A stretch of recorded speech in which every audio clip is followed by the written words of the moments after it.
Halo kawan-kawan semua, kembali lagi bersama saya di channel Investor Logis. Kali ini kita akan membahas satu saham yang dimana saham ini banyak juga saya pegang ya. Nah, saya mau membahas saham ini karena laporan keuangan kuartal 4-nya sudah keluar dan saya akan coba menjelaskan sedikit bagaimana cara berpikirnya gitu. Kenapa saya beli saham ini? Nah, IHSG kita itu sekarang udah 7.400. Jadi dia udah menyentuh titik tertinggi baru lah kalau udah di 7.400 kan. Karena selama ini 7.300 gitu. Nah, apakah ini akan berlanjut? Menurut saya akan berlanjut. Berlanjut sampai kemana? Sampai bisa sampai 7.500, 7.600 atau bahkan sampai 8.000 gitu. Kenapa seperti itu? Saya perkirakan eh, antara di bulan April, Mei, Juni itu kan bakal akan ada hujan dividen gitu. Banyak emiten yang akan bagi dividen. Jadi itu akan mendorong sentimen positif terhadap indeks harga saham gabungan kita gitu. Oke, saya hari ini mau analisa saham Pegas.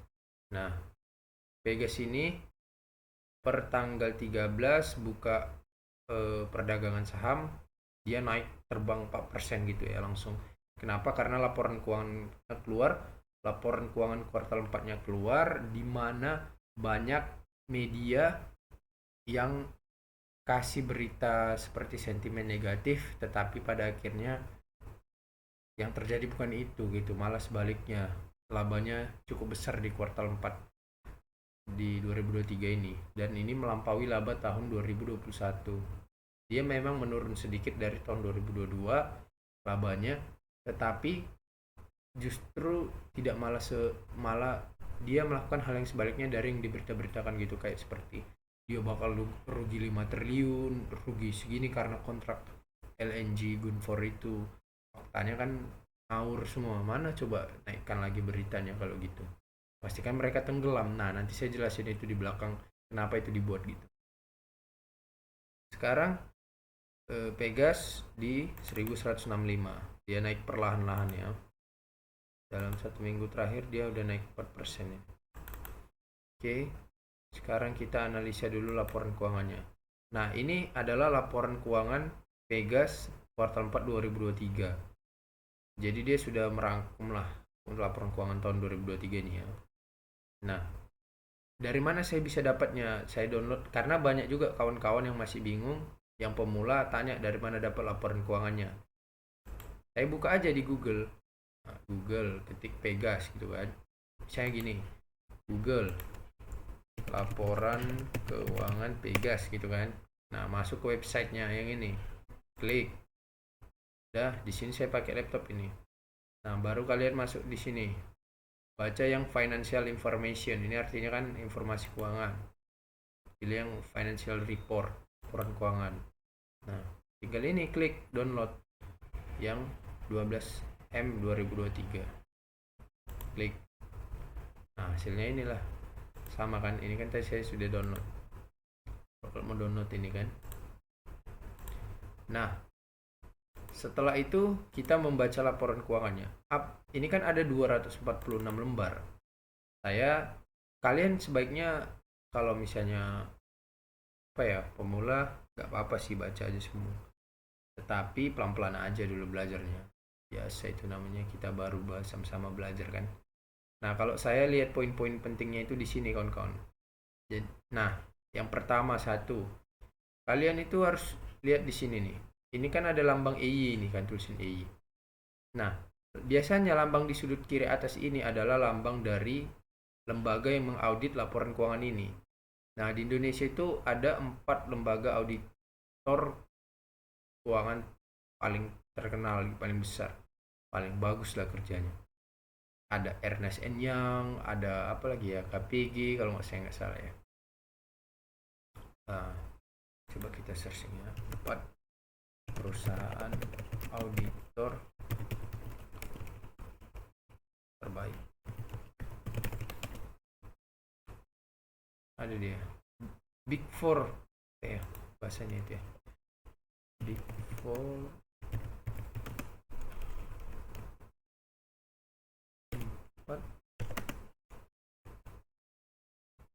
perusahaan audit keuangan terbaik. Nah ini keempat kantor akuntan tersebut adalah Ernst & Young, lambangnya EY. Nah ini tadi dia EY.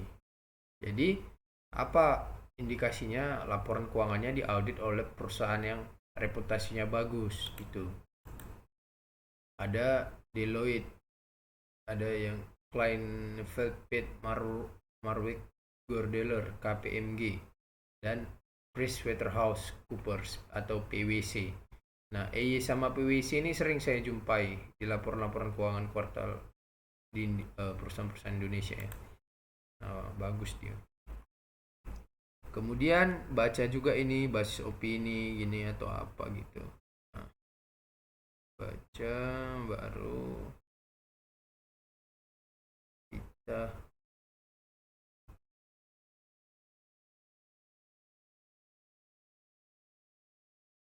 Nah, ini kan ada informasi penting ini di sini nih. Terkait misalnya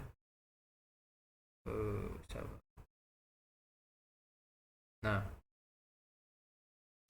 penjelasan atas hal audit utama.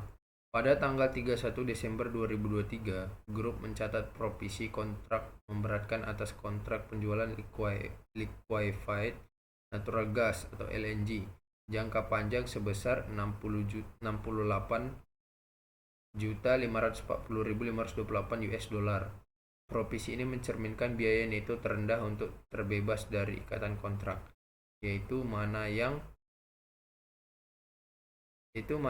lebih rendah antara biaya memenuhi kontrak dengan denda atau kompensasi yang dibayar jika entitas tidak memenuhi kontrak. Pengungkapan terkait provisi kontrak memberatkan atas kontrak penjualan LNG jangka panjang disajikan dalam catatan 18A dan 35T atas laporan keuangan konsolidasian. Asesmen provisi kontrak memberatkan atas kontrak penjualan LNG jangka panjang memerlukan pertimbangan dan estimasi signifikan karena ketidakpastian estimasi tarif penalti yang harus dihitung oleh grup. Harga LNG sesuai harga acuan dan suplai yang akan diperoleh oleh grup. Itu kesimpulan dari si lembaga audit ini. Lalu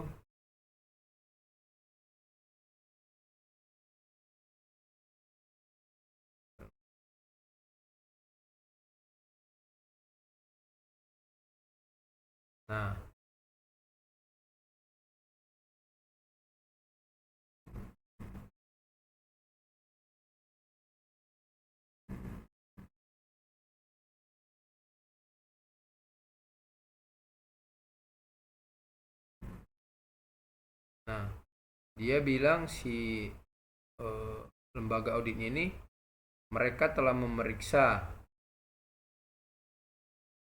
Kami memperoleh pemahaman terhadap kajian provisi kontrak memberatkan atas kontrak penjualan LNG jangka panjang dan melakukan diskusi dengan manajemen atas perkembangannya di tahun ini, termasuk pemahaman terhadap ketentuan penting dalam kontrak. Kami mendapatkan daftar semua kontrak penjualan LNG jangka panjang dan memastikan kelengkapan daftar tersebut. Oke. Jadi dia si Ernst & Young ini sudah di auditnya gitu dengan bagus gitu. Dia udah pastikan juga gimana kondisinya ke depan gitu.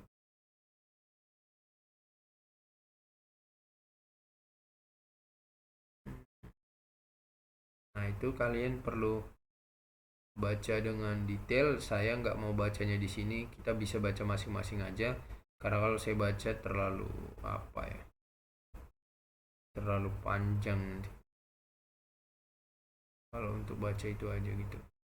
Nah, yang penting di sini kita baca ini laporan keuangannya ya kan. Nah ini baru kalian lihat dulu di sudut kiri nih, uang ini angkanya disajikan, dia dikasih taunya ini disajikan dalam dolar Amerika Serikat gitu kan. Nah, berarti ini dalam dolar, nanti kita konversi dulu ke rupiah gitu kalau mau dapetin uang rupiahnya gitu. Kalau di Stockbit udah langsung dikonversi dia. Nanti kita tapi belajar dari sini dulu laporan keuangannya langsung gitu. Nah, ini dia membandingkan sama 31 Desember 2022 kan. Ya udah, kas dan setara kasnya turun sedikit, baru kas yang dibatasi penggunaannya naik gitu. Piutang usaha naik. Ini turun ini, ya berelasi pihak ketiga. Nah, total aset lancarnya dari 2,2 miliar dolar jadi 1,8, turun sedikit dia kan. Turunnya di mana? Di sini dia, kas dan setara kasnya turun sekitar 200 juta dolar ya. Aset tidak lancar. Aset tidak lancarnya gimana? Aset tidak lancarnya turun sekitar 200 juta dolar juga. Dari mana turunnya? Dari, kita cek aja. Dari sini mungkin, nah nih, properti minyak dan gas neto 946 juta dolar, sebelumnya dari 870, baru ditambah dari sini kan aset tak guna dari 462 jadi 413, tapi ini tipis-tipis saja memang nih. Nah, total asetnya dari sebelumnya 7,1 miliar dolar jadi 6,599 miliar dolar gitu. 6,6 miliar dolar ada nih kalau kita bulatin nih. Kemudian kita lihat total liabilitasnya. Nah, ini perhatikan, utang usaha pihak berelasi naik dikit, baru pihak ketiga turun. Nah, ini liabilitas jangka pendeknya dari 999 juta dolar jadi 1,4 miliar juta dolar. Dari mana datang kenaikannya itu kan? Sekitar 500 juta dolar. Nah, jawabannya itu dari sini. Dia nerbitin utang obligasi sebesar 552 juta dolar yang sebelum tahunnya gak ada jadi ada, tapi nanti ini ketahuan di bawah liabilitas jangka panjang. Ini sebetulnya bagus saja sih. Kenapa? Karena tahun sebelumnya jadi nggak ada kan, berarti udah lunas gitu. Nah, kita lihat di sini pinjaman bank jangka panjang naik dikit, oke, dari 300 jadi 500 juta dolar. Lumayan juga ya. Liabilitas sewa turun. Nah, ini utang obligasi jangka panjang tahun sebelumnya 1,3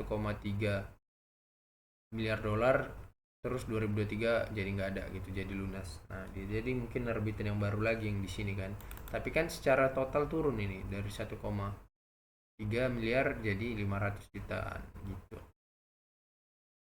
sehingga liabilitasnya turun dari yang sebelumnya 3,7 miliar dolar jadi 3 miliar dolar. Nah, ini kan suatu hal yang positif gitu. Utangnya turun 700 juta dolar. Nah, ekuitasnya kita lihat di sini ada 3,5 miliar dolar. Kita buka aja berapa sekarang kurs dolar rupiah.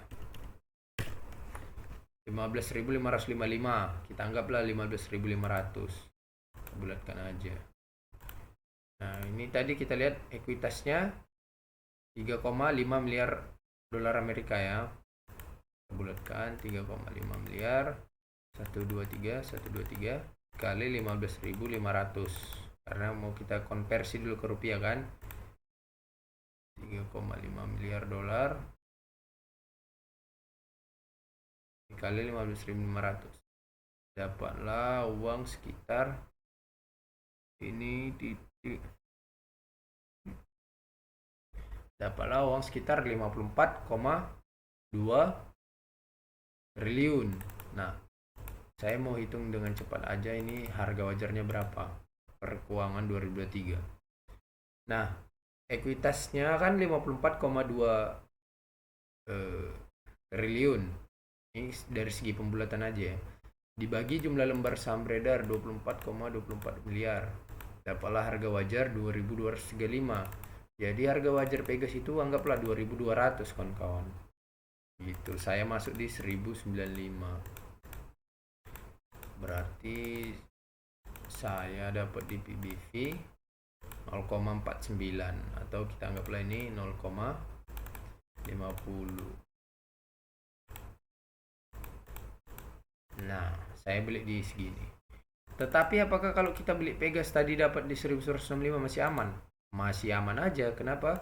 Karena harga wajarnya 2.200 gitu. Kalau kalian dapat di 1.170 lah katakan, dibagi 2.200, kalian masih dapat di PBV 0,53. 0,53 itu masih aman sekali gitu. Si jauh dia ngejar. Tapi apakah Pegas akan balik ke 2200? Ya semoga gitu, semoga. Nah kemudian tadi ekuitasnya 54,2 miliar dolar, 54,2 triliun setelah kita konversi. Nah baru di sini kita lihat lagi penting ini pendapatannya naik dari 3,5 miliar jadi 3,6 miliar ya kan. Baru kalian baca ini, baca laba operasi, laba. Nah ini yang penting, laba tahun berjalan. Laba tahun berjalannya dari 400 juta 1 juta jadi 376 juta dolar kan. Nah berapa ini kalau dirupiahkan kan gitu, 376 juta dolar. Ini kalau dibulat-bulatkan aja mainan hitungannya ya.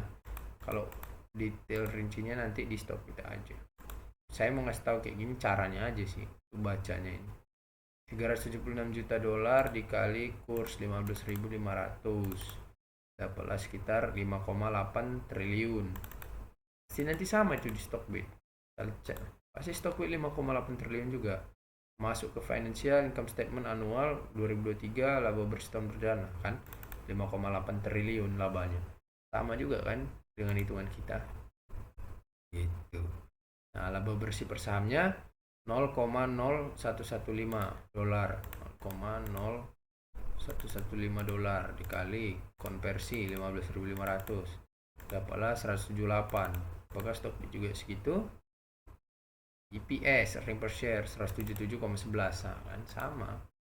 Anggaplah 175 aja kita bulat. Kalau dia bagi dividen 70%, kita dapat dividen 122. Kalau 80%, kita dapat 140. Jadi tergantung berapa nanti dividennya. Saya kira di kisaran 130 nanti dividennya kawan-kawan. Jadi kalau dividennya 130, kalian beli di harga terakhir ini, kalian dapat berapa yieldnya? Nah, caranya kita lihat dulu ininya 1165, anggaplah kalian dapat di 1170. Nah, maka kalian akan dapat perkiraan saya dividen 130 per lembar kali 100 dibagi harga beli 1170. Nah, kalian mungkin bisa dapat dividen 11%. Itu besar juga itu 11% kawan-kawan. Kalau modal 200 juta dapat 22 juta dividen aja, gila. Saya beli 2300 slot kali 100 berarti dikali misalnya dividennya 130. Dapat 29.900 saya, lumayan juga. Semoga lah gitu dividennya besar ya kan. Nah, tapi perkiraan dividennya itu kenapa saya bilang segitu terkalkulasi juga gitu. Ada alasannya. Kenapa? Kalian bisa lihat 2021 labanya 5,2 T, dia bagi dividen berapa nih coba. Dividennya di tahun 2022 ya. Nah, 124 dengan laba 5,2. Ya kan? Nah, kalau 5,8 ya secara logika harusnya lebih tinggi dari 124 kan. Ya itu tadi kenapa saya bilang 130 tadi minimal. Saya hitung persenannya gitu. Nah, jadi itulah yang saya lihat kalau saya menganalisa laporan keuangan ini. Bau-baunya itu udah pernah saya baca di tahunan, laporan tahunan nanti.